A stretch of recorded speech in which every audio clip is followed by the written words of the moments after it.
கர்த்தருக்கு ஸ்தோத்திரம். கர்த்தர் நல்லவர், அவர் கிருபை என்றும் உள்ளது. இந்த நாளுக்காக எடுத்துக்கொள்ளப்பட்ட வேத வசனம் மார்க்கு 8வது அதிகாரம் 2வது வசனம் முதல் 3வது வசனம் வரை. ஜனங்களுக்காக பரிதபிக்கிறேன். இவர்கள் இப்பொழுது என்னிடத்தில் தங்கியிருந்த 3 நாளாய் சாப்பிட ஒன்றுமில்லாதிருக்கிறார்கள். இவர்களில் சிலர் தூரத்திலிருந்து வந்தவர்களாகையால் நான் இவர்களை பட்டினியாய் வீட்டிற்கு அனுப்பிவிட்டால் வழியிலே சோர்ந்து போவார்களே என்றார். இதை பார்த்து கொண்டிருக்கிற பிரியமான சகோதர சகோதரிகளே, நம்முடைய தேவன் நமக்காக ஒரு பரிதபிக்கிற தேவனாக இருக்கிறார்.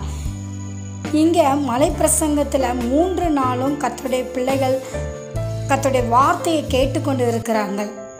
அவங்களுக்கு சாப்பிட எதுவுமே இல்லை. அதனால் அவங்க திரும்பி போகும்போது சோர்ந்து போயிடுவாங்களே அப்படின்னு சொல்லி இயேசு கிறிஸ்து பரிதபிக்கிறார் அந்த ஜனங்களை பார்த்து. இயேசு கிறிஸ்து அந்த ஜனங்களை திருப்தியாக சாப்பிட வைத்து அனுப்புகிறார்.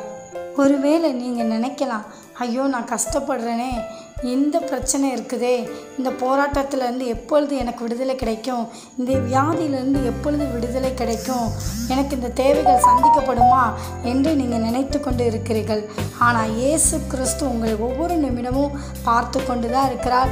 உங்களுக்கு தேவையானது அவர் செய்கிற ஒரு நல்ல தேவனாக இருக்கிறார். இந்த ஜனங்களை கண்டு பரிதபித்து ஆண்டவர் செய்த நன்மைகளை பார்த்தீங்க. அதே போல் நீங்கள் எந்த கஷ்டத்தில் இருக்கீங்களோ கர்த்தர் உங்களை பார்த்தும் பரிதபித்து உங்களுக்கு இரக்கம் செய்வார். உங்களுக்கு அந்த காரியத்தில் ஒரு அற்புதங்களை செய்வார். உங்களையும் ஆசீர்வதித்து வழிநடத்துவார். ஆமென். தேவன் தாமே உங்களை ஆசீர்வதிப்பாராக.